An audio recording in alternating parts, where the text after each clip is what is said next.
Hello students, मेरा नाम विशी छतवानी है। मैं एक चार्टर्ड अकाउंटेंट रहा हूं और अभी असिस्टेंट प्रोफेसर हूं गवर्नमेंट कॉलेज में। इन दिनों में हमारी यूपी टीजीटी एग्ज़ाम की तैयारी चल रही है। एक टॉपिक जो हमारा पहले रह गया था वो आज हम कवर करेंगे, that is price determination under perfect competition and monopoly. ठीक है, वैसे ये टॉपिक बड़ा भी हो सकता था, पर इन्होंने स्पेसिफिकली दो चीज़ों पे जोर दिया है कि परफेक्ट कंपटीशन में कैसे प्राइस डिसाइड होता है और मोनोपोली में कैसे प्राइस डिसाइड होता है। टोटल 50 एमसीक्यूज़ आपको देखने को मिलेंगे। 25 एमसीक्यूज़ आपको इस यूट्यूब वीडियो में देखने को मिलेंगे, बाकी के 25 एमसीक्यूज़ आपको ऐप पे देखने के लिए मिलेंगे। चलिए सर शुरू कर लेते हैं। पहला क्वेश्चन देखिएगा। छोटे छोटे क्वेश्चन हैं, इनके थ्रू अपने को एक क्लियर कट फ्रेमवर्क आ जाएगा। In which market the firm can not determine the price. किस प्रकार के बाजार में फर्म मूल्य निर्धारित नहीं कर सकती। पहले एक बहुत बेसिक अंडरस्टैंडिंग जो आपको पता है पर मैं बोल देता हूँ। एक होता है फर्म, और फर्म का जो ग्रुप होता है वो होता है इंडस्ट्री। जैसे मान लीजिए एक सीमेंट कंपनी है बिरला, ठीक है, एक सीमेंट कंपनी है श्री, एक सीमेंट कंपनी है जेके, एक सीमेंट कंपनी है अल्ट्राटेक। ये सारी जो हैं इन्हें फर्म कहेंगे। और मान लीजिए कि ऐसी 996 सीमेंट कंपनियां और हैं, सीमेंट फैक्ट्रियां और हैं, ये सब फर्म कहलाएंगी। और ये सब मिलके सामूहिक रूप से सीमेंट इंडस्ट्री कहलाएगी। ठीक है, तो ये सब फर्म हैं इंडिविजुअली, और सामूहिक या कलेक्टिवली इनको अपन इंडस्ट्री कहते हैं। क्वेश्चन ये था कि किस प्रकार के बाजार में फर्म, यानी अकेला बिरला, मान लीजिए अकेला बिरला एग्जांपल लें, तो अकेला बिरला वाला प्राइस डिटरमिन नहीं कर सकता। तो ऐसा होता है परफेक्ट कंपटीशन में, क्योंकि आपको पता है परफेक्ट कंपटीशन में जो फर्म होती है, देखिए दो वर्ड आएंगे बार बार, एक होगा प्राइस मेकर और एक होगा प्राइस टेकर। तो अगर परफेक्ट कंपटीशन का क्या मतलब है, बहुत सारे प्लेयर्स हैं। तो जब अगर बहुत सारे प्लेयर्स हैं, अकेला तो वो है नहीं कि वो जो कहे वही होगा, तो इसलिए अकेली फर्म मूल्य निर्धारित नहीं कर सकती। कहाँ? जहाँ पे आपका परफेक्ट कंपटीशन होगा, पूर्ण प्रतियोगिता होगी, तो वहाँ वो ऐसा नहीं कर सकता। तो इसका आंसर ए रहेगा। ठीक है, ऐसे ही छोटे छोटे क्वेश्चन है ना, पीछे डिटेल है वो आप ले लेना। ठीक है, next, the most efficient allocation of resources can be achieved in. देखिए हमें पता है कि उत्पादन के 4 साधन या 5 साधन कहते हैं। जैसे कोई तो यूँ बोलता है भूमि, पूंजी, श्रम, साहस, संगठन। ठीक है, लैंड, लेबर, कैपिटल और एंटरप्रेन्योरशिप स्किल। तो और जो ऑर्गेनाइजेशनल स्किल है उसको कुछ लोग साहसी एंटरप्रेन्योर के साथ ही जोड़ देते हैं, पर आपको मोटे तौर पे पता है कि भूमि के उत्पादन के जो 4 या 5 साधन होते हैं, ये क्वेश्चन ये कहता है कि सबसे इनका एफिशिएंट अलोकेशन कहाँ होता है। हिंदी में कहता है संसाधनों का सर्वाधिक सीमा तक कुशल आवंटन किस में प्राप्त किया जा सकता है। ये कुछ शब्द और इनको भी मैं बताऊंगा। अल्पाधिकार में, एकाधिकार में, एकाधिकारात्मक प्रतियोगिता में या पूर्ण प्रतियोगिता में कहाँ संसाधनों का सर्वोत्तम प्रयोग होगा। तो अगेन इसका आंसर है पूर्ण प्रतियोगिता में। लेकिन आपको थोड़ा थोड़ा इनको समझने की ज़रूरत है, समझ लेंगे तो लंबा याद रहेगा। जैसे होता क्या है, देखिए अगर परफेक्ट कंपटीशन है, बहुत सारे बेचने वाले हैं, मैनी सेलर्स बहुत सारे हैं, और बहुत सारे बायर्स भी हैं। एक गिवन प्राइस पे आप चाहो जितना माल बेच सकते हो। ठीक है, मान लीजिए कि मैं प्याज उगाता हूँ। अब मैं कोई इकलौता तो हूँ नहीं जो ओनियन उगा रहा हूँ, खूब लोग उगा रहे हैं। अच्छा, कोई ख़रीदने वाला भी एक नहीं है, खूब लोग खरीद रहे हैं। मान लीजिए कि 50 रुपये किलो का प्राइस है और मैं चाहे जितना ओनियन बेच सकता हूँ। मेरे मतलब there is a lot of demand, खूब बायर हैं तो खूब डिमांड है। तो मैं क्या करूँगा, मेरे संसाधनों का सर्वोत्तम प्रयोग करूँगा। ये तो प्याज चलो खेतों में होता है। अगर कोई फैक्ट्री है और मैं एक ऐसा प्रोडक्ट बना रहा हूँ जिसके बहुत सारे बायर्स हैं, तो फिर मैं अपनी कैपेसिटी को अनयूज़ नहीं होने दूंगा। मैं अपनी कैपेसिटी को, अपने रिसोर्सेज को, अपनी कैपिटल, लैंड, लेबर, इनका बेस्ट यूज़ करूँगा और मैक्सिमम प्रोडक्शन हासिल करने की कोशिश करूँगा, because there is a demand for production. ठीक है, मोनोपोली में क्या होता है, मोनोपोली में मैं अपना एक भाव लगाता हूँ, सामने से डिमांड नहीं होती है, तो मुझे अपनी क्षमताओं से कम पे भी उत्पादन करना पड़ता है। ऐसा करना पड़ता है। मोनोपोली है पर सामने से डिमांड नहीं है, तो मैं अपनी क्षमताओं का पूरा उपयोग नहीं भी करता हूँ। लेकिन यहाँ पे परफेक्ट कंपटीशन में संसाधनों का कुशलतम या कहें सर्वाधिक उपयोग होता है। इसका आंसर डी रहेगा। नेक्स्ट क्वेश्चन देखिए, कहता है under perfect competition a firm में earn super normal profit in. पूर्ण प्रतियोगिता के अंतर्गत एक फर्म असामान्य लाभ या कहें सुपर नॉर्मल प्रॉफिट अर्जित कर सकती है क्या? कर सकती है, पर बहुत वेरी शॉर्ट रन के लिए, बहुत ही कम समय के लिए अर्जित कर सकती है। होता क्या है ना, आप अगर एक ऐसे बाज़ार में हो, अगर आप एक ऐसे बाज़ार में हो जहाँ इजी एंट्री है, इजी एग्जिट है, कोई भी उस बाज़ार में आराम से प्रवेश कर सकता है। सपोज करो आपकी सब्जी की दुकान है, अब सब्जी की दुकान में कोई बहुत बड़ा इन्वेस्टमेंट भी नहीं है, तो कोई भी 5,000, 10,000, 15,000 इकट्ठे करके उस बाज़ार में आ सकता है। तो क्या होता है कि अगर मान लीजिए आप आम बेच रहे हैं, कहाँ नहीं है, आप आम बेच रहे हैं और 2-4 दिन आपने खूब लाभ कमा लिया, तो पता चला 10 ठेले 10 दुकानें और खुल गई, बहुत जल्दी लोग आ जाएंगे और फिर आपको भाव घटाना पड़ेगा। हो सकता है कुछ दिन तक, जब तक लोग आम नहीं लाए थे या उनको इस धंधे के बारे में नहीं पता था, आपने वो काम कर लिया, 2-4-5 दिन के लिए आपने पैसा अच्छा कमा लिया।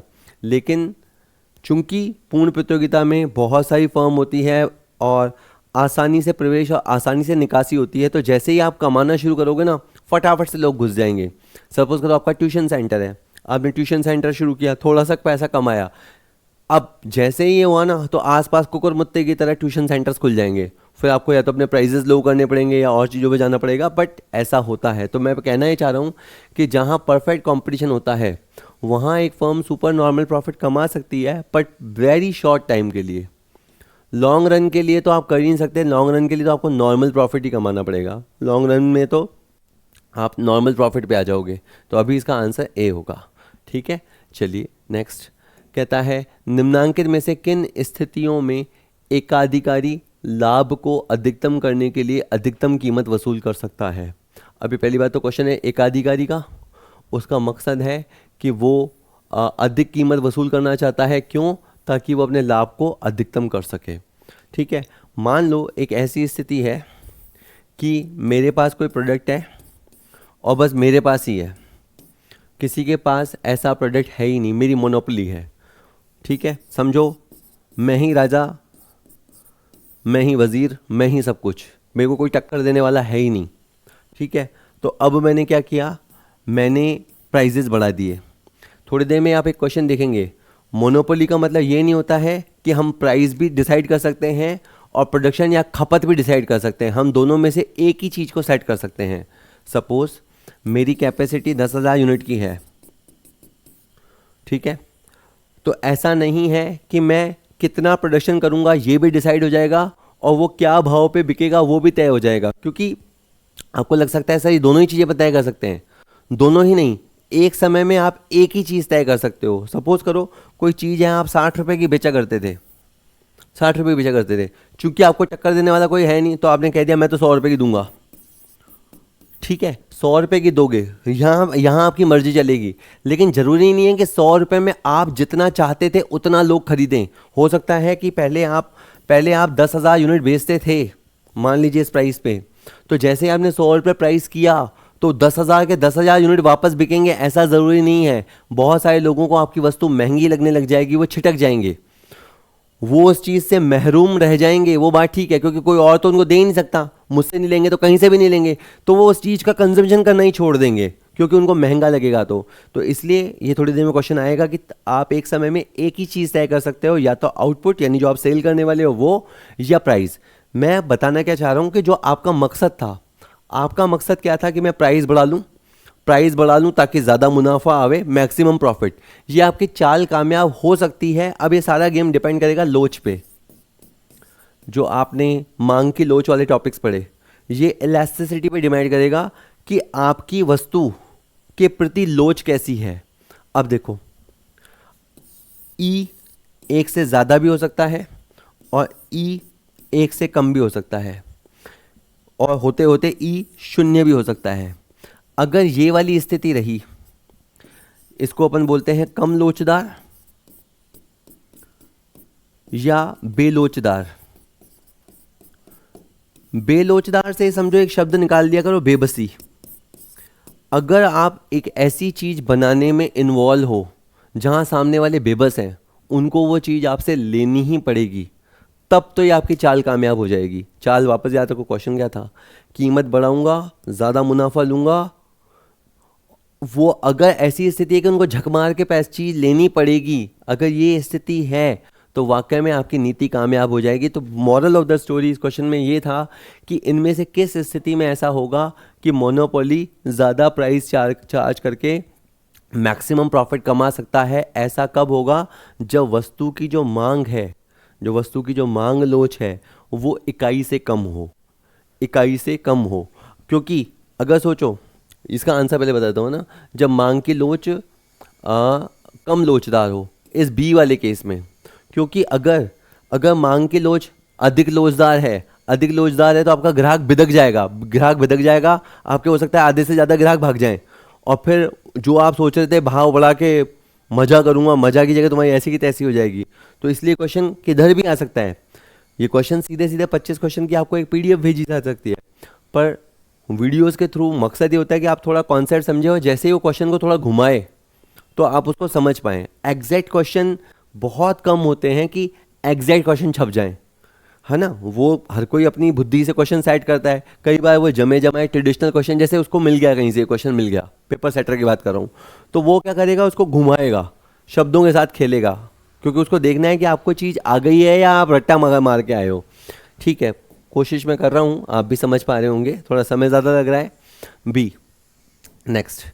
अब कहता है एकाधिकारी अपने उत्पादन को उस बिंदु पर उत्पन्न करके और बेचकर अपने लाभ को अधिकतम करता है जहां उत्पाद की, ये सारे ऑप्शंस हैं, एम आर एम सी से ज़्यादा होता है, एम आर एम सी दोनों बराबर होते हैं, एम आर एम सी से अधिक होता है, यहाँ पे भी दोनों सेम नहीं, यहाँ पे एम सी लिखा हुआ है आगे, ये उल्टे हैं आपस में, एम सी एम आर से ज़्यादा होता है या एम आर ए आर से ज़्यादा होता है। ओके, आराम से देखो, बात क्या चल रही है, मोनोपोली। मोनोपोली में वो अपने प्रॉफिट को कैसे मैक्सिमाइज करता है, मैं आपको बताता हूँ। पहली बात तो आप समझो, मैं 8 यूनिट बेच रहा था और मुझे 80 रुपये मिल रहे थे, और जब मैंने 9 यूनिट बेची तो मेरे को मान लीजिए एक बार के लिए मैं कोई चीज़ सेट करनी है, ये 80 रुपये और चलो एक मिनट है ना, 84.5 कर लेते हैं, समझाना है इसलिए।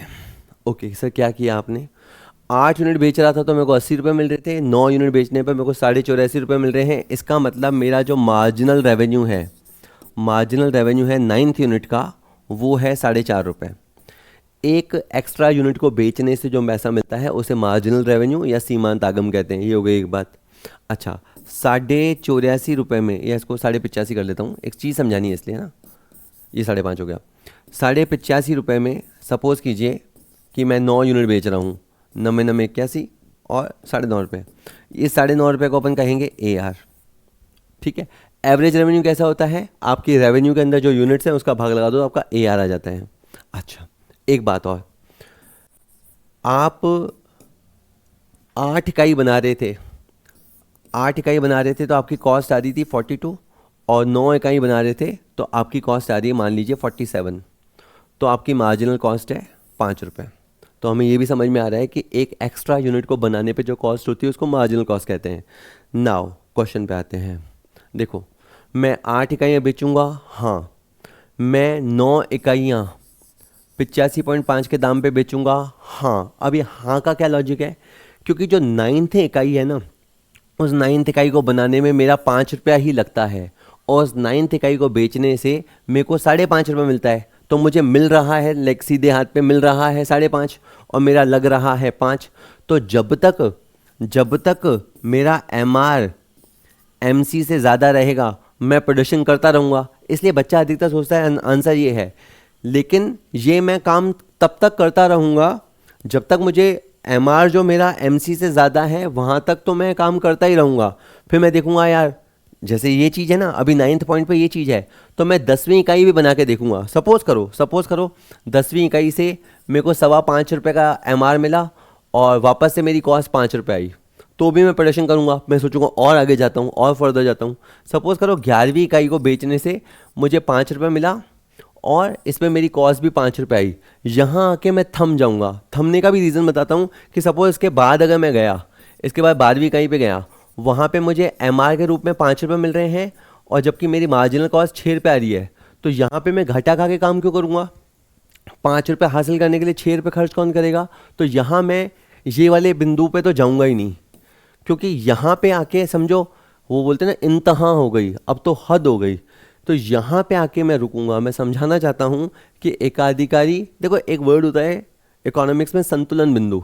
संतुलन बिंदु मतलब जहाँ पे आके आप ना स्थिर हो जाते हो, सेट हो जाते हो, बस अब और आगे नहीं जाना और पीछे नहीं जाना, बस यहीं जम गए, बस मजा आ गया।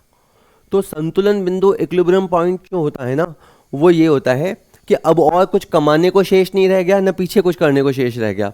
तो जब आपका एमआर और एमसी बराबर होता है, वहाँ पे जो प्रोड्यूसर होता है, जो सेलर होता है, वो संतुलन बिंदु की अवस्था पे आ जाता है, क्योंकि उस बिंदु पे मैक्सिमम प्रॉफिट होता है। उससे ज़्यादा वो उत्पादन या सेल की कोशिश करेगा तो वो मैक्सिमम प्रॉफिट से नीचे घिसक जाएगा, क्योंकि तब वहाँ पे एमसी ज़्यादा आने लग जाएगी। होप मैं समझा पाया। मेरे को समझा रटाना होता तो इतना ही कह दूं तो काफ़ी है कि जहाँ M R equal to M C होती है, वहाँ मोनोपोली के अंदर, एकाधिकार के अंदर, वहाँ पे आपका संतुलन बिंदु होता है, वहाँ पे आपका मैक्सिमम प्रॉफिट होता है। Maximum profit, maximum satisfaction, maximum production, ये सब संतुलन बिंदु को दर्शाने वाले बिंदु हैं। ठीक है, होप मैं समझा रहा हूँ और कोशिश कामयाब हो रही है। नेक्स्ट इज, निम्नलिखित में से कौन सी पूर्ण प्रतियोगिता की दशा या शर्त नहीं है? तो एक बेसिक हमें पता होना चाहिए कि परफेक्ट कंपटीशन हम किसको कहते हैं। हालांकि ये बहुत ही आइडियलिस्टिक सिचुएशन है, बहुत ही आदर्श कहें स्थिति है, व्यवहार में बहुत कम इसको देखने को मिलती है, फिर भी a large number of firms, बिल्कुल परफेक्ट कंपटीशन, पूर्ण प्रतियोगिता, प्रतियोगिता माराकूटी चल रही है, ऐसा कब होता है? जब बहुत सारे फर्म हों। परफेक्ट मोबिलिटी ऑफ फैक्टर्स, बिल्कुल उत्पादन के जो साधन है ना, वो आराम से इधर से उधर जा सकें, उन पे किसी तरह की रोक टोक नहीं हो। जैसे मैं मान लो एक लेबर को 500 रुपये दे रहा हूँ और मेरा पड़ोसी 550 रुपये दे रहा है, तो वो वहाँ जा पाएगा, मैं कोई रोकने वाला नहीं होता, ना वो रुकने वाला होता है। ठीक है, मान लो मैं किसी को इंटरेस्ट ऑन कैपिटल 8% देता हूँ, सामने वाला 9% देता है, तो वो सेठ जो है, धन्ना सेठ, वो मुझे नहीं देगा पैसा, उसको दे देगा। तो इसीलिए संसाधनों का कुशलतम उपयोग होता है। अगर मैं इकलौता बाजार में उधार लेने वाला होता ना, तो धन्ना सेठ मुझे देता, लेकिन वहाँ पे बहुत सारे लेने वाले बैठे हैं तो वो किसी और को दे देगा। अगर मैं इकलौता फैक्ट्री लेकर बैठा होता तो मजदूर झक मार के 500 रुपये मेरे पास आता, लेकिन वहाँ पे ऐसा है कि बहुत सारी फैक्ट्री है तो 550 उसके पास देगा, तो वहाँ चला जाएगा वो, ऐसा होता है। तो इससे मतलब जो फैक्टर्स होते हैं, उत्पादन के जो साधन होते हैं, उनको, उनमें मोबिलिटी आती है, तो ये बिल्कुल परफेक्ट कॉम्पिटिशन में है। Price is determined by industry not by the individual firm, ये भी विशेषता है कि सीमेंट का कट्टा 300 रुपये का होगा या 350 रुपये का होगा, ये कोई पर्टिकुलर सीमेंट फैक्ट्री तय नहीं करेगी, बल्कि जो कहें मांग और पूर्ति की शक्तियाँ होती है, मांग और पूर्ति की, यानी पूरी इंडस्ट्री की सप्लाई क्या है, सीमेंट सप्लाई कितनी है, और पूरी इंडस्ट्री में सीमेंट की डिमांड कितनी है, वो जहाँ पे एक दूसरे को काटेंगी, वहाँ पे जाके मूल्य निर्धारित होगा और वो फर्म को मानना पड़ेगा। आप क्या होता है, धारा के विपरीत नहीं चल सकते। परफेक्ट कंपटीशन में सब 300 रुपये कट्टा बेच रहे हैं, आप 350 लगा के बैठे हो, तो क्यों आएगा तुम्हारे पास? तेरे सीमेंट में ऐसा क्या खास है? क्योंकि परफेक्ट कंपटीशन की एक और खासियत होती है कि उसमें जो वस्तुएं होती है वो समझाती होती है, लगभग एक जैसी होती हैं। तो आपके सीमेंट में हीरे थोड़े ना पड़े हुए हैं कि आपको 50 रुपये कट्टा फालतू देगा। तो इसमें थर्ड में ये लिखा था कि जो कीमत है वो उद्योग तय करता है, न कि इंडिविजुअल फर्म तय करती है, ये भी सही लिखा है। इंडिविजुअल सेलर और buyer can influence price in the market, नहीं कर सकता। खाली अल्ट्राटेक सीमेंट वाला, एक सीमेंट का एग्जांपल लेके चलूँगा, एक अल्ट्राटेक सीमेंट वाला चाहे कि मैं पूरे बाज़ार को हिला के रख दूँ, ऐसा नहीं कर सकता, नहीं कर सकता। तो ये वाली जो कंडीशन है, ये परफेक्ट कंपटीशन में नहीं देखने को मिलती। डी आंसर रहा। नेक्स्ट क्वेश्चन है, in which form of market structure a firm has a very large degree of control over the price fixation of a product? बिल्कुल। देखो इसमें अगर मैं आपको बताऊं, एक वर्ड है मोनोपोली। मोनोपोली वाले का सर्वाधिक नियंत्रण होता है।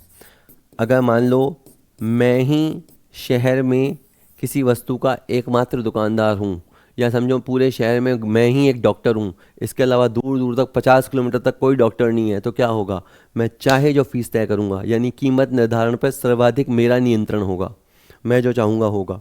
तो मोनोपोली में होता है सर्वाधिक नियंत्रण। इसने पूछा था बाजार संरचना के कौन से प्रारूप में एक फर्म अपना प्रोडक्ट या सर्विस क्या मूल्य निर्धारण पे अधिकतम नियंत्रण रखती है, तो मोनोपोली में, एकाधिकार में वो सर्वाधिक नियंत्रण रखती है। इसी तरह से इसी स्केल पे जाएं तो परफेक्ट कंपटीशन में सबसे कम नियंत्रण।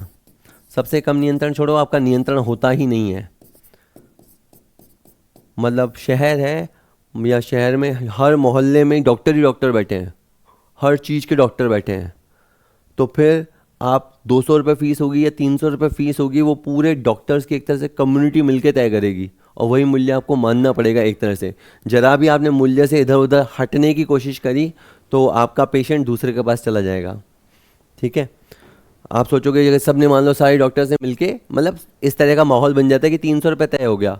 अब आप बोलो मैं तो 250 ले लूँ, तो 250 लोगे तो क्यों ले रहे हो 250, जब 300 सबका रेट है, सबको 300 में वो राजी है ग्राहक, तो आप 300 लो। अच्छा 350 आप ले ही नहीं सकते, क्योंकि फिर दूसरे के पास चला जाएगा, तो इसीलिए फिर आपको मानना पड़ता है। तो आपका परफेक्ट कंपटीशन में आपको प्राइस पे अग्री होना पड़ता है, तो सबसे कम नियंत्रण होता है। अच्छा, मोनोपोली के बाद जैसे आपका डुओपोली है, इसमें थोड़ा कम नियंत्रण होगा। फिर आपका ओलिगोपोली होता है। जैसे ओलिगोपोली का एग्जांपल मैं बताऊं, अभी जैसे जियो, एयरटेल और वीआई, वोडाफोन आइडिया, पूरे इंटरनेट बाज़ार पे इनका कब्ज़ा है। सबका प्रोडक्ट ऑलमोस्ट एक जैसा है, पर तीनों के पास चंक हैं। तो ऐसा नहीं खाली जियो की मोनोपोली चल रही है, ये दोनों भी इंटरनेट सर्विस प्रोवाइडर हैं, तो ओलिगोपोली है। तो नियंत्रण है, उतना नहीं है जितना मोनोपोली के मामले में होता, कम है। और इसके अलावा एक होता है आपका मोनोपोलिस्टिक कंपटीशन। जैसे मान लीजिए अलग अलग साबुन बेचने वाली कंपनियां, वो अपने साबुन का गुण गाएगा, वो दूसरा अपने साबुन का गुण गाएगा, प्रोडक्ट में थोड़ी थोड़ी सी भिन्नता होगी, तो वहाँ पे नियंत्रण और कम होगा। तो ये नियंत्रण का घटता हुआ स्तर है, या बड़े सब सर्वाधिक नियंत्रण से सबसे कम नियंत्रण पे शिफ्ट किया, या सबसे कम से ये सबसे ज़्यादा पे भी आ सकता था। एक क्वेश्चन ऐसा बताऊंगा अभी मैं, अभी के लिए क्वेश्चन हो गया, वो मुझे याद आ गया तो मैंने कहा हाथों हाथ ही कर लेते हैं, क्योंकि कई बार बच्चा आखिर तक वीडियो भी नहीं देखता। ठीक है, किस बाजार संरचना में मांग पूर्णतः लोचशील है। ठीक है, आप वो जो मांग वाला चैप्टर है जिसमें अपन मांग की लोच पढ़ते हैं, वो मांग की लोच वाला टॉपिक आप ज़रूर पढ़ के जाइएगा। उसमें भी जैसे 5 डिग्रियां बताई गई है, उसमें 2 एक्सट्रीम डिग्री है। एक है आपकी परफेक्ट इलास्टिक, पूर्ण लोचशील, और एक है परफेक्ट इनइलास्टिक, है ना, पूर्णतः बेलोजदार। ठीक है, तो अब आप ये समझिए कि किस तरह की बाजार संरचना में मांग पूर्णतः लोचशील होता है। मतलब बहुत ज़्यादा प्राइस को लेके सेंसिटिविटी, आप समझना इसको। जैसे मान लीजिए कि मैं डॉक्टर हूँ और मेरी फ़ीस 300 रुपये है। ठीक है, 300 रुपये में 10 कस्टमर भी 300 रुपये में देख रहा हूँ, मुझे कोई प्राइस कम करने की ज़रूरत नहीं है। 20 कस्टमर भी, 50 कस्टमर भी, ये सब मैं 300 रुपये में देख रहा हूँ। अब अगर मैंने प्राइस को थोड़ा सा भी ऊपर या थोड़ा सा भी नीचे करने की कोशिश की ना, तो मांग में आमूलचूल परिवर्तन आ जाएगा। थोड़ा सा भी मैंने ऊपर या नीचे जाने की कोशिश की तो मेरी मांगे जाने वाली मात्रा में आमूलचूल परिवर्तन आएगा। तो ये इस चीज़ को बोलते हैं पूर्णतः लोचशील होना, परफेक्टली इलास्टिक होना। बात यह कि ऐसा कहाँ देखने को मिलेगा, तो ऐसा आपको देखने को मिलेगा परफेक्ट कंपटीशन में। इससे पहले आप मोनोपोली से याद कर लो ना, मोनोपोली होती तो मैं 300 से थोड़ा ऊपर चला जाता तो क्या फ़र्क पड़ जाता, अधिकतर मेरा ग्राहक इधर उधर नहीं जाता। जब तक मैं दादागिरी न करने लग जाऊं, 300 से मैं थोड़ा सा ऊपर जाता तो कुछ भी चॉइस नहीं थी, किसी के पास नहीं थी चॉइस। पेट्रोल है 104 का 108 हो गया तो आपने मैंने क्या ही कर लिया, कोई दिक्कत नहीं है, देश हित में चलेगा, कोई बात नहीं। मैं तो एक बात बता रहा हूँ, या 108 होने के बाद 3 दिन बाद फिर 90 पैसे बढ़ा लिया, तो आपने मैंने क्या कर लिया? वहाँ पूर्णतः बेलोचदार वाली स्थिति है कि प्राइस के बावजूद हमारे अंदर एक बेबसी है, कुछ नहीं कर सकते। हाँ, ईवी की तरफ जा सकते हैं वो, लेकिन एकदम से फटाफट से वो ऑप्शन नहीं बन पाता। मैं समझाना चाहता हूँ कि ये पूर्णतः लोचशीलता आपको कहाँ देखने को मिलेगी? पीसी में। परफेक्ट कंपटीशन में पूर्णतः लोचशील आपको देखने को मिलेगी। ठीक है, कुछ चीज़ें याद करनी है, थोड़ा लॉजिक से या 2-4 बार प्रैक्टिस करके याद करोगे तो आपको याद हो जाएगा। स्टूडेंट, एक बहुत ही इम्पॉर्टेंट अनाउंसमेंट है। आप में से बहुत सारे student school lecturer, college lecturer, UP TGT, UP PGT, LT grade commerce, UK triple SC assistant accountant और भी कॉमर्स के बहुत सारे एग्ज़ामों की तैयारी कर रहे हो। आप बहुत मेहनत कर रहे हो, लेकिन एक चीज़ है जो कुछ स्टूडेंट्स को रोक रही है, और वो है बजट। आप में से बहुत सारे स्टूडेंट हमारा full video course MCQ question bank sample paper series purchase करना चाहते हैं, लेकिन कई बार 500 रुपये देना या 1000 रुपये देना या 2500 रुपये देना उनको मुश्किल लगता है। कॉमर्स पॉइंट अब उसका सॉल्यूशन लेके आया है। हमने लॉन्च किया है हमारा नया इंस्टॉलमेंट सिस्टम। इसमें आप मात्र 100 रुपये देकर किसी भी कोर्स में एनरोल हो सकते हैं, और 100 रुपये में आप हमारा फुल कोर्स एक्सेस कर सकते हैं। आप हमारे सारे वीडियो, सारे थ्योरी नोट्स, सारे MCQ क्वेश्चन बैंक, सारे सैम्पल टेस्ट, मतलब उस कोर्स में जितना कंटेंट है वो आप 1 महीने तक एक्सप्लोर कर सकते हैं मात्र 100 रुपये देकर। कोई हिडन चार्जेस नहीं है, कोई डेमो लेक्चर्स का लफड़ा नहीं है, आप पूरा का पूरा कोर्सेज एक्सेस कर पाएंगे।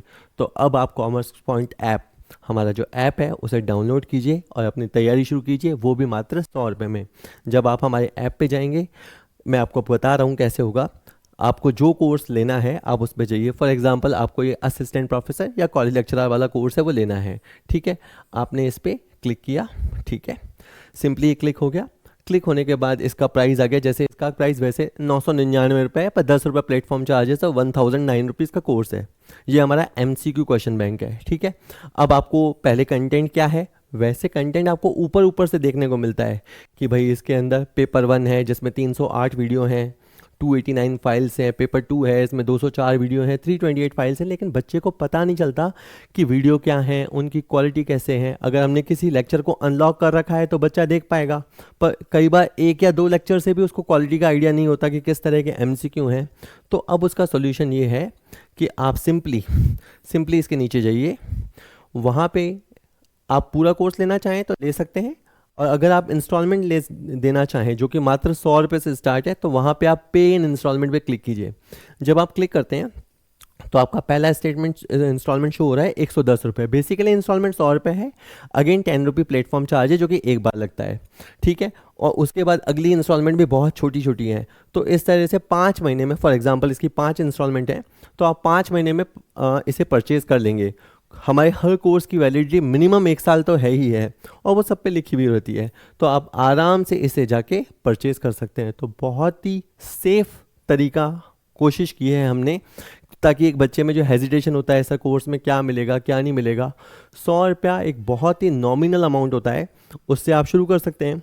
अगर आपको कंटिन्यू करना है तो आप बने रहिए। इसमें ऑटो डेबिट सिस्टम भी नहीं होता, आप पे करेंगे तो पे होगा, नहीं पे करेंगे तो ऑटोमेटिक भी नहीं कटता, ठीक है। तो ये पूरा आपके ऊपर है कि 1 महीने के बाद आप कंटिन्यू रखना चाहते हो या कंटिन्यू नहीं रखना चाहते हो। चलिए अब लेक्चर स्टार्ट करते हैं, ठीक है। ठीक है, नेक्स्ट, निम्नलिखित में से एक पूर्ण बाजार संरचना की विशेषता है। One of the following is a feature of perfect market structure. तो वापस पहचानो, परफेक्ट मार्केट स्ट्रक्चर में एंट्री बैरियर होता है, नहीं होता। किसी भी फर्म के ना आगमन पे कोई दिक्कत होती है, मतलब कोई भी आए हमारे से कंपटीशन करने वाली दुकान खोले तो खोल सकता है, कोई मना नहीं है, कोई एंट्री बैरियर नहीं है। तो इसने तो कहा प्रविष्टि बाधाएं हैं, तो पूर्ण बाजार में तो प्रविष्टि बाधाएं नहीं होती। इंटरडिपेंडेंस, फर्में पूर्ण प्रतियोगिता में फर्में स्वतंत्र होती हैं, वो उनको बहुत ज़्यादा फर्क नहीं पड़ता। सब डॉक्टर ने एक प्राइस पिक कर लिया 300 रुपये, तो अब कोई डॉक्टर 250, 350 या 325 ले रहा है, इसको लेके बाकी लोग बॉदर नहीं होते। जनरल एक्सेप्टेबिलिटी होती है, इंटरडिपेंडेंस नहीं होती। ये वाला भी देखने को नहीं मिलता। एब्सेंस ऑफ सेलिंग कॉस्ट, ये होता है। देखो, पूर्ण प्रतियोगिता में आपको विज्ञापन करने की ज़रूरत नहीं होती। आप याद रखना, जितने भी टीवी पे आप विज्ञापन देखते हो उसका मतलब ये है कि उस मामले में परफेक्ट कंपटीशन नहीं है, उस मामले में मोनोपोली नहीं है, इसीलिए उनको एफर्ट लगाना पड़ रहा है।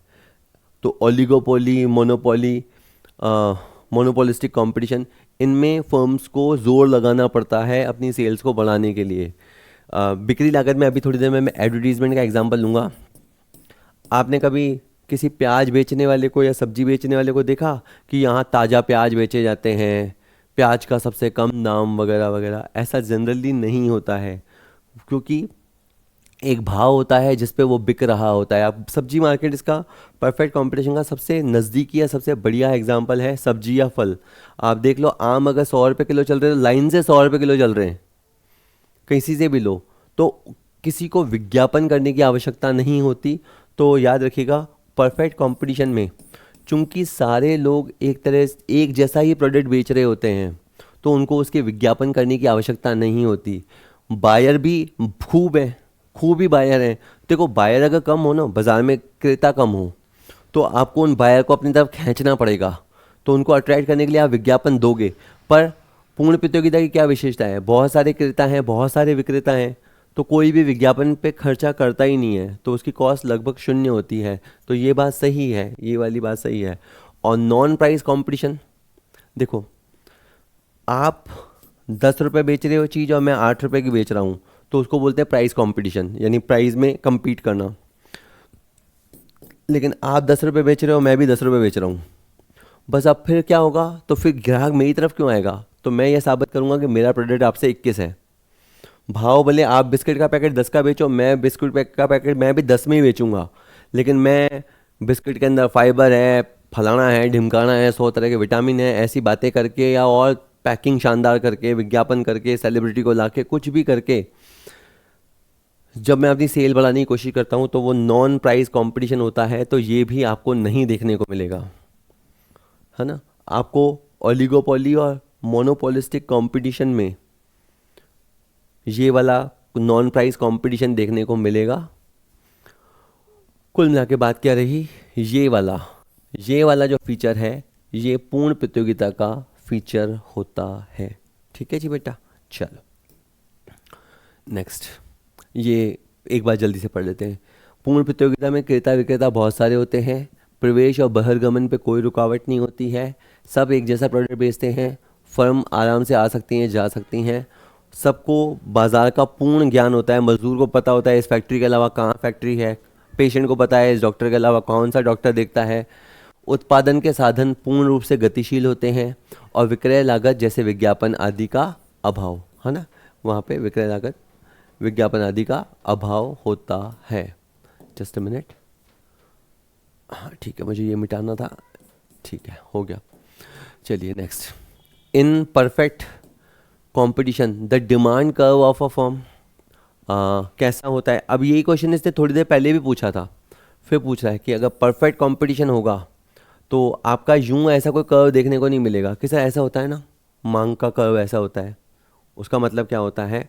उसका मतलब ये होता है कि जैसे जैसे आपका प्राइस नीचे जाता जाएगा वैसे वैसे आपका क्वांटिटी बढ़ता जाएगा, ऐसा होता है। यहाँ पे ये वाली सिचुएशन नहीं होती है। जहाँ परफेक्ट कंपटीशन होता है वहाँ पे समझो आप एक ही प्राइस पे, जैसे मान लीजिए 50 रुपये प्राइस है, इस पे चाहे जितनी क्वांटिटी आप बेच सकते हो, और थोड़ा सा भी ऊपर या नीचे जाने की कोशिश की, यानी थोड़ी सी भी होशियारी करने की कोशिश की, तो आपकी सेल धड़ाम मतलब थोड़ा सा कम करके हो सकता है आपकी सेल बेइंतहा बढ़ जाए, और थोड़ा सा भाव बढ़ाने पे हो सकता है सेल बेइंतहा गिर जाए। बिल्कुल डिस्प्रपोर्शनेट, इस हद तक डिस्प्रपोर्शनेट। ठीक है, एक तो होता है ई का मान 1 से ज़्यादा हो तो ये तो बस ठीक है, इसको तो अधिक लोशील बोलते हैं। लेकिन जब ई बराबर इनफाइनाइट हो, कि मतलब बहुत ही बड़ी प्रतिक्रिया देखने को मिल सकती है। ये बहुत ही बड़ी प्रतिक्रिया, मैं आपको एक एग्जांपल बताऊं, जैसे आप ये जो क्रिकेटर्स होते हैं ना, इनके साथ होता है, थोड़ा सा एक मैच ऊपर नीचे होता है, थोड़ा सा ये कुछ स्लिप ऑफ टंग हो जाता है, और एकदम से हार्श पूरा मीडिया जनता टूट पड़ती है इनके ऊपर, तो बहुत ज़्यादा रिस्पॉन्सिवनेस होती है। इसी तरह प्यार मिलता है तो उनको बेतहाशा प्यार मिलता है, इतना तो उन्होंने कुछ किया ही नहीं है। सेलिब्रिटीज़ की बात कर रहा हूँ। प्यार मिलता है तो बेतहाशा प्यार मिलता है, और गालियाँ पड़ती तो बेतहाशा गालियाँ मिलती है। तो एक अपना कौन, रणवीर सिंह देख लो, ठीक है, धुरंधर देख ली, बेतहाशा प्यार है। और बीच में एक आया था वो कंटेंट क्रिएटर जिसके पीछे लोग पड़ गए थे, तो बेतहाशा विरोध। से कहाँ कहाँ कहाँ क्या पढ़ा रहे हो, आ जाओ इधर आ जाओ। ये वाला जो होता है ना, जिसको ये ओ होता है, ये ओ एक्स अक्ष के समानांतर ऐसा तब होता है जब ई इनफाइनाइट हो। और ये कहाँ देखने को मिलती है, ये परफेक्ट कंपटीशन में देखने को मिलती है। मोनोपोली में क्या होता है, मोनोपोली में एक तरह से वो बेबस होता है, एक बार के लिए बेबस होता है। मैं प्राइस 8 रुपये रखूँ, ठीक है, तो वो 80 यूनिट खरीदेगा। मैं प्राइस 10 रुपये खरीद रखूँ तो वो खरीदेगा। मैं प्राइस 15 रुपये कर दूँ तो एक बार के लिए तो वो खरीदेगा। इन जनरल ये स्थिति देखने को मिलती है। ये फिर आपका ओ वाई अक्ष के समानांतर हो गया। ये आपका मोनोपोली वाली सिचुएशन रही। लेकिन इसने मेरे से मोनोपोली नहीं पूछी थी, इसने पूछी थी पूर्ण प्रतियोगिता में फर्म का मांग वक्र क्या होता है, ओ एक्स अक्ष के समानांतर होता है। और ये वाला जो सिचुएशन है इसको क्षैतिजाकार बोलते हैं। ये जो खड़ा होता है उसको वर्टिकल बोलते हैं, तो हॉरिजॉन्टल होता है, ठीक है। Next, which equation is correct in the case of monopoly. Monopoly में A R equal to M R, A R equal to M R, A R is less than M R, या A R equal to M R equal to zero. देखो monopoly में क्या होता है, आपको ये वाला सिचुएशन देखने को मिलेगा, ये वाला सिचुएशन देखने को मिलेगा। अब ये क्या है सोचो, ये थोड़ा सा समझना है। इकोनॉमिक्स में यही थोड़ी सी मुसीबत होती है कि इसमें जो टेबल होती है उसको अपने को चित्र के रूप में समझना और याद करना होता है। खैर वो प्रैक्टिस से आ जाता है। देखो आप 5 क्वांटिटी बेच रहे थे और इससे आपको 50 रुपये मिल रहे थे, ठीक है। फिर आप यानी आप लगभग 10 रुपये के भाव पे बेच रहे थे। फिर आप, अब सामने वाला ग्राहक ले नहीं रहा, तो आपके पास कैपेसिटी थी तो आपने वो 8 रुपये में ही दे दी, यानी 6 इकाइयाँ बेचने से आपको 58 रुपये मिला। फिर 10 रुपये में ले रहे थे पहले, फिर ले नहीं रहा था तो मैंने 8 रुपये में दे दी। फिर भी अब कोई और लेने नहीं आ रहा तो मैं 7 रुपये में देने को राजी हो गया। फिर मेरे को 1 इकाई मान लो और बेचनी थी और मैंने वो 6 रुपये में ही दे दी, ठीक है। और इस तरह से अब ये टी आर है और ये अभी आपने एम आर देखी, और मैं एक ए आर बनाने की कोशिश करता हूँ। 58/6, तो ये समथिंग 6 नम 54, 40, 6 छिंग 36, इस तरह का कुछ आएगा। 65/7, 7 नम 63, 20 बचा लगभग ये 9 रुपये 30 आएगा। 71 रुपये में 8, तो 8 नम 72 तो नहीं होगा, 8 8 64, 70 बच गया, 8 8 64, ये समथिंग भाव हो गया। अब आप गौर करो, इन सारे मामलों में पहले तो आपका एवरेज 10 चल रहा था, पहले आपका जो ए आर था वो ये चल रहा था, और आपका ये जो एम आर है ये कम चल रहा है। तो आपको मोनोपोली में ये सिचुएशन देखने को मिलेगी, क्योंकि शुरुआत में आप ऊंचे दामों पे चीज़ें बेचते हो, और बाद में और सेल करने के लिए जब आप पूरी मलाई लूट चुके होते हो बाज़ार की, तो और माल बेचने के लिए आप कम दामों पे बेचते हो। तो कम दामों पे बेचने का मतलब क्या होता है, एम आर तो आपका गिरना शुरू हो जाएगा, लेकिन ए आर उतनी तेज़ी से नहीं गिरता। एवरेज एकदम से नहीं गिरता, एक और यूनिट आपकी जल्दी से गिर सकती है, लेकिन आपका जो एवरेज रेट होता है वो जल्दी से, एक यूनिट के हिलने से एवरेज फटाफट नहीं गिरता। तो आपको A R is more than M R ये देखने को मिलेगा मोनोपोली की दशा में। तो याद रख लीजिएगा, एकाधिकार में A R is more than M R, और परफेक्ट कंपटीशन में A R equal to M R. इसमें आप लगातार एक ही दाम पे चीज़ बेचते जाते हो, आपको कम करने की ज़रूरत ही नहीं पड़ती ना बढ़ाने की ज़रूरत पड़ती। तो इसमें A R equal to M R होता है और इसमें A R equal to M R होता है, ठीक है। चलिए नेक्स्ट, कहता है निम्नलिखित में से किस बाजार दशा में अतिरेक क्षमता नहीं देखी जाती।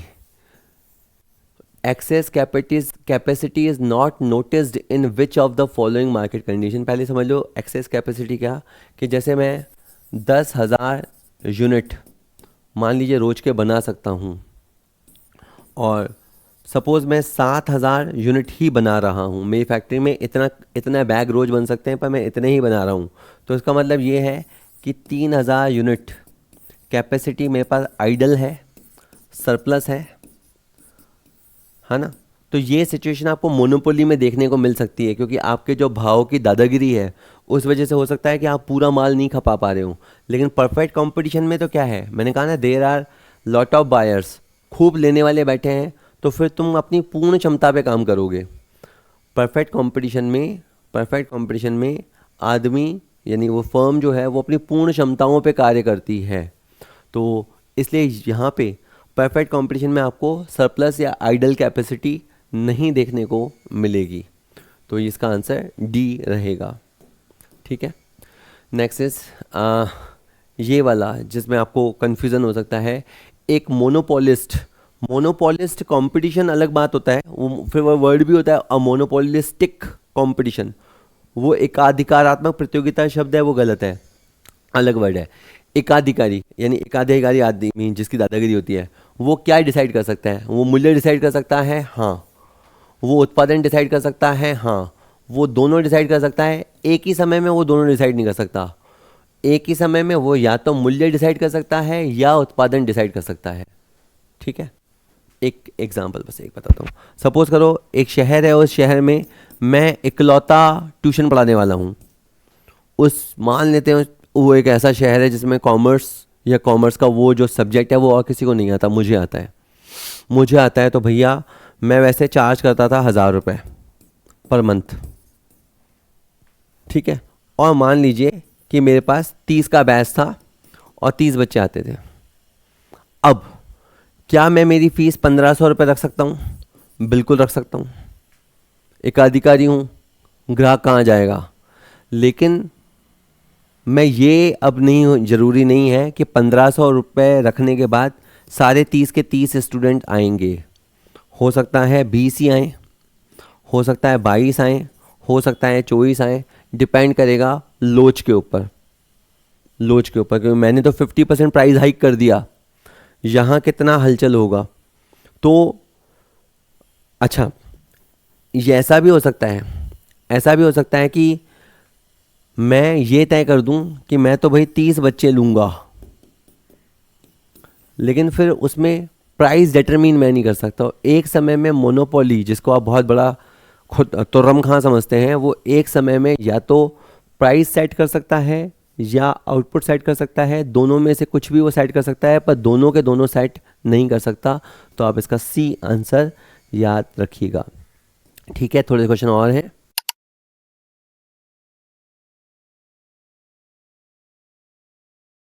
अगला question, the slope of the average revenue curve in monopoly. जो हमें कस्टमर से मिलता है वो रेवेन्यू, उसमें हम क्वांटिटी या यूनिट्स का भाग लगाते हैं तो वो आता है एवरेज रेवेन्यू। इनका क्वेश्चन है कि मोनोपोली के अंदर आपका जो एवरेज रेवेन्यू कर्व होगा उसका शेप कैसे होगा, क्या वो नीचे गिरता हुआ होगा, क्या वो फ्लैट होगा। तो देखिए, आप कुछ समय तक तो एक प्राइस पे वस्तुएं आप बेच सकते हो, लेकिन बाद में मोनोपोली वाले को भी अपना सेल बढ़ाने के लिए अपना भाव गिराना पड़ेगा। जैसे तुम्हें थोड़ी देर पहले ध्यान है कि मैंने पहले है ना 5 यूनिट के 50 रुपये चार्ज किए थे और मैं एवरेज 10 रुपये का जनरेट कर रहा था। लेकिन उसके बाद ऐसा भी हुआ कि मेरे को 9 रुपये में एक यूनिट बेचनी पड़ी और मेरे पास कुल रेवेन्यू 59 आया, और यहाँ मेरा एवरेज थोड़ा 10 से थोड़ा नीचे हो जाएगा। फिर मान लो मेरे को अगली यूनिट 8 रुपये के भाव पे बेचनी पड़ी, मेरे पास 67 रुपये आ गए 7 यूनिट से, मेरा एवरेज थोड़ा और नीचे आएगा। तो आप कॉन्सेप्ट समझिए, मोनोपोली वाले को भी एडिशनल यूनिट सेल करने के लिए अपना जो रेट वो चार्ज करता है, यानी जो मार्जिनल रेवेन्यू रहता है, उसको गिराना पड़ता है। और एमआर अगर गिरेगा ना तो एआर भी स्लो गति से गिरेगा। हालांकि एमआर तेज गति से गिरता है, एमआर तेज गति से नीचे आता है, एआर धीरे गति से पर नीचे जाएगा। तो आपका जो कर्व होगा ना, वो कर्व आपका इस तरह से होगा आपका, यानी इधर क्वांटिटी को बढ़ाते जाने के लिए, क्वांटिटी को बढ़ाते जाने के लिए आपका जो AR था वो धीरे धीरे स्लाइटली गिरना शुरू होगा। तो इस स्थिति को अपन बोलते हैं बाएं से दाएं, पर इसको भी अपन बाएं से दाएं बोलते हैं। ये बाएं से दाएं ऊपर की ओर उठता हुआ है, ये जो कर्व हम देखेंगे वो बाएं से दाएं नीचे की तरफ गिरता हुआ होगा। तो ऑप्शन ले लीजिएगा, this will be left to right downward. तो क्या चल रहा है सर टॉपिक, मोनोपोली वाले बाज़ार में और परफेक्ट कंपटीशन वाले बाज़ार में कैसे प्राइस डिटर्मिनेशन होता है, क्या फीचर्स हैं, वो मैं समझाने की कोशिश कर रहा हूँ। ऐसा कर्व आपको देखने को मिलेगा जिसमें AR तेज़ी से गिरेगा और मात्रा बढ़ाने के चक्कर में आपका AR भी थोड़ा गिरेगा। ठीक है, चलो नेक्स्ट क्वेश्चन देखते हैं। नेक्स्ट क्वेश्चन कहता है which of the following refers to perfect competition. चलिए 3 स्टेटमेंट दे रखे हैं। फर्स्ट, क्रेताओं और विक्रेताओं पर बंधन होते हैं, ऐसा तो नहीं होता। परफेक्ट कंपटीशन में ऐसा नहीं होता, क्रेता विक्रेताओं के आवक जावक पे कोई बंधन नहीं होता। वस्तुओं के आने जाने पे पाबंदियां नहीं होती, बिल्कुल सही है। वस्तुओं और सेवाओं का स्वतंत्र आवागमन होता है, कितनी ही चीज़ें बाज़ार में आ सकती हैं। सब्जी है मान लीजिए, तो बाहर से सब्जी आ रही है, मंडी से सब्जी आ रही है, कोई भी ला रहा है, हो सकता है। उत्पादन के साधनों पे कोई पाबंदी नहीं होती, ये भी सही है। तो आपका सेकंड और थर्ड स्टेटमेंट सही है। इसमें फर्स्ट एंड सेकंड लिखा है, आपके इस 3 लाइन में से सेकंड और थर्ड लाइन बिल्कुल सही है। ठीक है, 2 ही अच्छा है, आपको TGT में थोड़ा हल्का किया है, केवल परफेक्ट कंपटीशन और मोनोपोली के बारे में भी पूछा है। 3 दशाएं और होती हैं तो फिर वो बहुत लंबी खिचड़ी बन जाती है, पर इतना इन्होंने नहीं पूछा है।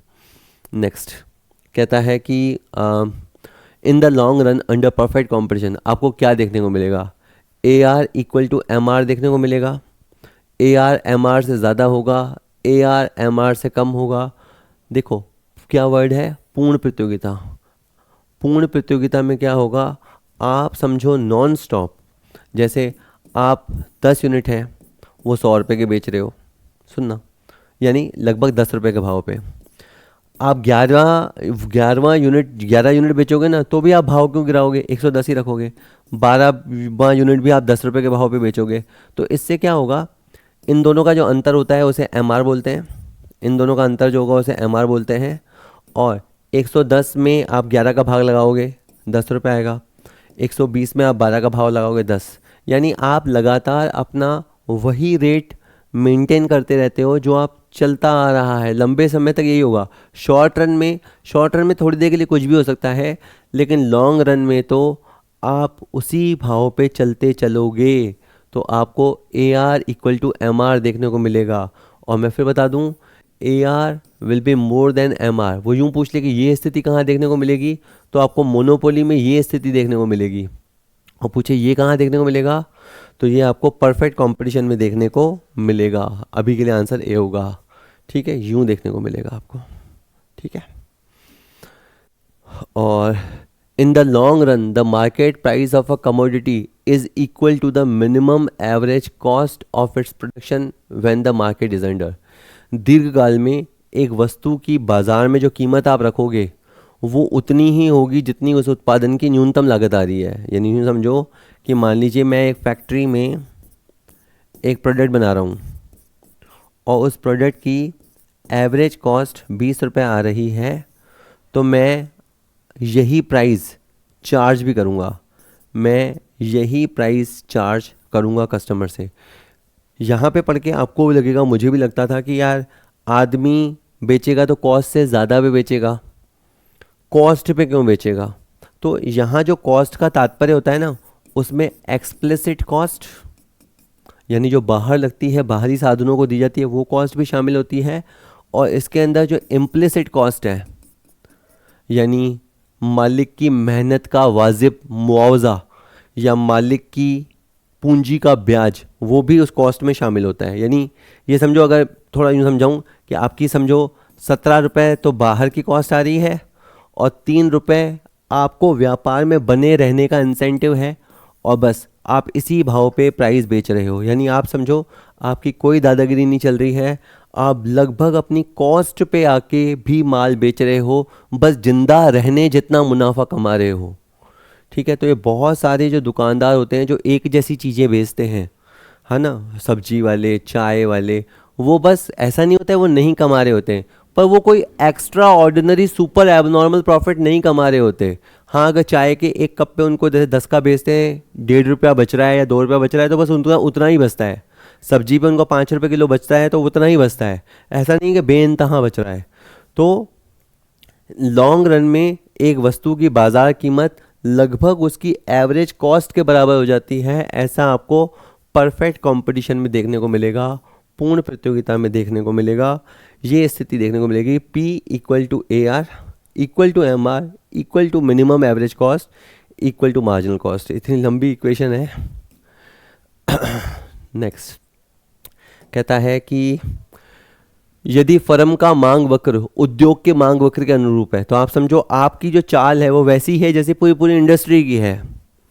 आप वैसा ही डिमांड फेस कर रहे हो जैसा पूरी इंडस्ट्री का डिमांड है, मतलब आप इंडस्ट्री के साथ साथ चल रहे हो, तो आप पूर्ण प्रतियोगिता वाली इंडस्ट्री के एक फर्म हो। आप इंडस्ट्री से ज़्यादा अच्छे या ज़्यादा बुरे चल रहे हो, तो आप ज़्यादा अच्छे चल रहे हो तो मोनोपोली वाली सिचुएशन हो सकती है, पर ऐसा तो है ही नहीं क्योंकि वहाँ तो फर्म ही इंडस्ट्री होती है। तो अगर बिरला सीमेंट कंपनी का डिमांड कर्व और इंडस्ट्री का डिमांड कर्व एक जैसा है तो मतलब आप पूर्ण प्रतियोगिता फर्म के अंतर्गत व्यापार कर रहे हो। नेक्स्ट इज पूर्ण प्रतिस्पर्धा के लिए अनिवार्य शर्तों में से एक है किसी भी समय समान उत्पाद के लिए मात्र एक मूल्य। बिल्कुल सही है। देखो, किसी भी टाइम जाओ, अगर सेम प्रोडक्ट है आपको एक ही मूल्य देखने को मिलता है तो ये परफेक्ट कंपटीशन की विशेषता है। प्रोडक्ट डिफरेंशिएशन नहीं मिलता। आप ये कह सकते हो सर आम सारी दुकानों पे एक जैसे नहीं मिलते, पर वो कमोबेश एक जैसे होते हैं। ऐसा नहीं कि ये आम एक जैसा है और दूसरा पता नहीं कैसा ही है, ऐसा नहीं है। कमोबेश ऐसे चाय भी हर दुकान दो दुकानों में अलग अलग टेस्ट होता है, पर है तो चाय जैसा ना, किसी में अमृत थोड़ा मिला होगा। Multiplicity of prices for identical product at any time, किसी भी समय समान उत्पादन के लिए भिन्न मूल्य नहीं। परफेक्ट कंपटीशन में भिन्न भिन्न मूल्य देखने को नहीं मिलते। पार्ले जी का बिस्किट का पैकेट आप 10 रुपये का दे रहे हो, सामने वाला भी 10 रुपये का देगा, उसके सामने वाला भी 10 रुपये का देगा। बिस्लेरी की बोतल आप भी 20 की दे रहे हो, वो भी 20 की देगा, वो भी 20 की देगा। भले सालों उनके 16 की आती है, 14 की आती है, 18 की दे सकते हैं, पर जब सब 20 की बेच रहे तो वो भी 20 की बेचते हैं। तो भिन्न मूल्य नहीं देखने को मिलता। Many seller and few buyers, हाँ, मैनी सेलर मैनी बायर होता तो चल जाता, लेकिन कुछ ही क्रेता होते हैं ऐसा नहीं है। खूब क्रेता होते हैं ना खूब विक्रेता होते हैं। तो ये जो लिखा वो गलत लिखा। तो एक जैसे प्रोडक्ट के लिए एक जैसा मूल्य देखने को मिलेगा, ये है परफेक्ट कॉम्पिटिशन की विशेषता यानी ए। नेक्स्ट कहता है निम्न में से कौन सा कथन सत्य है। पूर्ण प्रतियोगिता के अंतर्गत कीमत उतनी आप रखोगे जितनी आपकी लागत आ रही है। यानी एंड में ये हालत आ जाती है कि हम भाव, जैसे बोलते हैं ना, कई दुकानें बोलते हैं यार इतना कंपटीशन है यार, भाव टू भाव काम करना पड़ता है, यानी जो लागत आ रही है उस पर बेच रहे हैं। तो जैसे मान लीजिए कि दिन भर की लागत मान लीजिए 800 रुपये आ रही है और दिन भर के लिए मुझ जैसे आदमी को 200 रुपये तो मिलना ही चाहिए। तो ये एक्सप्लिसिट कॉस्ट होगी, इम्प्लिसिट कॉस्ट है, 1000 रुपये कॉस्ट है, तो मैं 1000 रुपये पे ही वस्तु देने को तैयार हो जाऊंगा। तो परफेक्ट कंपटीशन में वाकई में जो आप प्राइस चार्ज करते हो उसी से हमारे लिए रेवेन्यू आता है। हमारे लिए रेवेन्यू होता है, सामने वाले के लिए कॉस्ट होता है। तो हम 1000 रुपये जो चार्ज करते हैं वो हमारी कॉस्ट के मार्जिनल कॉस्ट के बराबर होता है। ये बात सही है। और एकाधिकार में जनरली ये होता है कि हमारा जो प्राइस होता है, प्राइस इक्वल टू AR, वो MR से ज़्यादा होता है, क्योंकि शुरू में हमने मलाई उतार रणनीति अपनाई होती है और हमने मज़े से मनमाने दामों पे चीज़ें बेची होती है। बाद में एक्स्ट्रा सेल के लिए हमें MR कम करना पड़ता है, पर AR उस दशा में फिर ज़्यादा बना रहता है, AR ज़्यादा बना रहता है। तो आपको ये वाली स्थिति देखने को मिलेगी एकाधिकार के अंतर्गत। तो ये दोनों के दोनों कथन बिल्कुल सही हैं। ठीक है। Next is dash is an ideal market. किसे एक आदर्श स्थिति कहेंगे? तो आदर्श स्थिति तो यही है कि खूब क्रेता हो, खूब विक्रेता हो, विज्ञापन की ज़रूरत नहीं हो, एक जैसा प्रोडक्ट हो, एक जैसा प्राइस हो। तो पूर्ण प्रतिस्पर्धा या पूर्ण प्रतियोगिता को हम आदर्श बाजार कहते हैं। पर आदर्श तो राम राज्य भी होता है पर देखने को नहीं मिलता। तो पूर्ण प्रतियोगिता भी कुछ हद तक आपको, कुछ बाज़ार अभी आएंगे उनमें देखने को मिलती है, अदरवाइज़ पूर्ण प्रतियोगिता सभी तरह के बाज़ारों में नहीं देखने को मिलती। ठीक है, पूर्ण प्रतिस्पर्धा की स्थिति आपको कुछ हद तक, देखो वर्ड है, एक हद तक पूरी होती है कहाँ? कृषि उत्पादों में। बिल्कुल, ये जो आपके एग्रीकल्चर प्रोडक्ट्स होते हैं वहाँ पे, या कई बार मिल्क प्रोडक्ट्स में, वहाँ आपको लगभग कमोबेश एक जैसे दाम दिखाई देंगे। इसी तरह से जो वित्तीय साधन होते हैं, शेयर्स, डिवेंचर्स, तो इसका भी आपको लगभग एक जैसा भाव मिलेगा। Bombay stock exchange, national stock exchange, लगभग एक जैसा भाव आपको मिलेगा। बहुमूल्य धातुएं, ऐसा नहीं है ना कि आप गोल्ड 1,35,000 का 10 ग्राम बेच रहे हो तो आपको पड़ोसी 1,40,000 का 10 ग्राम बेच रहा है। 50-50 रुपया 10 ग्राम पे, 5-5 रुपया कंपटीशन। तो इनमें इनमें एक हद तक आप कह सकते हो कि आपको पूर्ण प्रतियोगिता देखने को मिलती है। ग्राहक बहुत सेंसिटिव होता है, थोड़ा ही सस्ता मिल रहा है तो पता चला सारे ग्राहक उस सर्राफ के पास भाग गए, है ना। और थोड़ा आपने महंगा चार्ज किया तो आपके यहाँ से ग्राहक भागने लग गए उठ उठ के। ठीक है, तो इसीलिए है। आप अपने मोहल्ले को देख लो, जहाँ सब्जी लेते हो आप, पता आपको चल जाए कि वो 2 रुपये किलो सस्ती सब्जी दे रहा है, बस 2 दुकान वाला, फिर आप हमेशा के लिए सब्जी वाले सब्जी लेना छोड़ दोगे। Next, the price elasticity of demand for a product is infinite. ये एक क्वेश्चन इस स्लाइड में से 4 बार पूछ लिया है कि किस तरह की इलास्टिसिटी ऑफ डिमांड देखने को मिलेगी और वो इनफाइनाइट होगी। तो असीमित प्रतिक्रिया आपको देखने को मिलती है पूर्ण प्रतियोगिता में। पूर्ण प्रतियोगिता में, परफेक्ट कंपटीशन में आपको ऐसी वाली लोच देखने को मिलेगी। ऐसा इसलिए होगा क्योंकि बहुत सारे सेलर, बहुत सारे बायर एक जैसा प्रोडक्ट लेके बैठे हैं। तुम्हारी थोड़ी सी हलचल, 1-2% की हलचल आपकी सेल बहुत ऊपर या बहुत नीचे पहुंचा देगी। आपका जो डिमांड कर्व होगा वो OX अक्ष के समानांतर होगा। पूर्ण प्रतियोगिता में ऐसा होगा। विच of the following statement is not correct? तो फिर पढ़ने पड़ेंगे सारे। एकाधिकार के तहत फर्म और उद्योग में कोई अंतर नहीं होता, सही बात है। मैं ही राजा, मैं ही वजीर, मैं ही राज्य, क्योंकि मेरे जैसा कोई है ही नहीं, मेरी टक्कर का कोई है ही नहीं, तो वो एकाधिकार। एकाधिपति उत्पादन को सीमित कर सकता है और कीमत बढ़ा सकता है, बिल्कुल कर सकता है। अगर मैं ही कोचिंग कराता हूँ, कोई और है नहीं, तो फिर मैंने कह दिया मैं तो कल से 25 का ही बैच लूँगा और फीस 1000 की जगह 1500 होगी, एक बार के लिए कह सकता हूँ। फिर 25 आएंगे नहीं आएंगे वो नहीं कह सकता, पर मैं उत्पादन कम करके प्राइस बढ़ा सकता हूँ।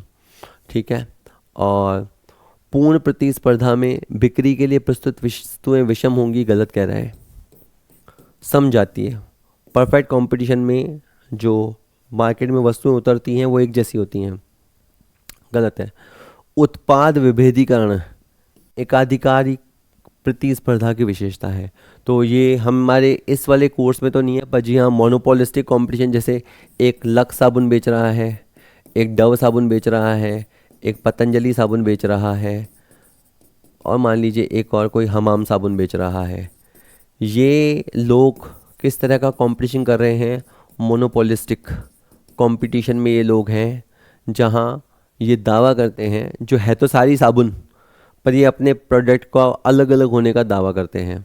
तो ये मोनोपोलिस्टिक कंपटीशन है। वहाँ पे वस्तुओं में विजातीयता होती है, उनके प्रोडक्ट में थोड़ा सा अलग होता है। तो वहाँ पे उत्पाद विजातीयता, ये ज़्यादा शब्द है, अच्छा है, उत्पाद विभेदीकरण देखने को मिलता है। तो ये बात ट्रू है। वैसे भी फॉल्स मुझे मिल ही गया था, इज़ नॉट करेक्ट, तो third thing was not correct. ये वाला क्वेश्चन एक बार मैंने पहले तुमसे डिस्कस कर लिया है। निम्नलिखित बाजार संरचनाओं में फर्मों की मूल्य निर्धारण शक्ति के बढ़ते हुए क्रम में व्यवस्थित करो। ठीक है, तो इसमें आपको मैं वैसे समझाता हूँ, फिर इसके क्वेश्चन के हिसाब से मारूंगा। सबसे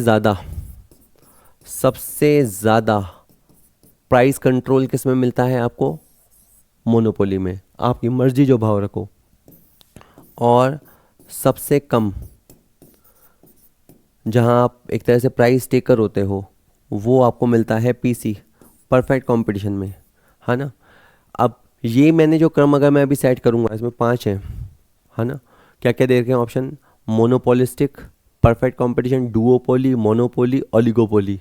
तो सबसे ज़्यादा ताकत मोनोपोली में होती है, एक ना हो दो हो तो उसको डुओपोली बोलते हैं।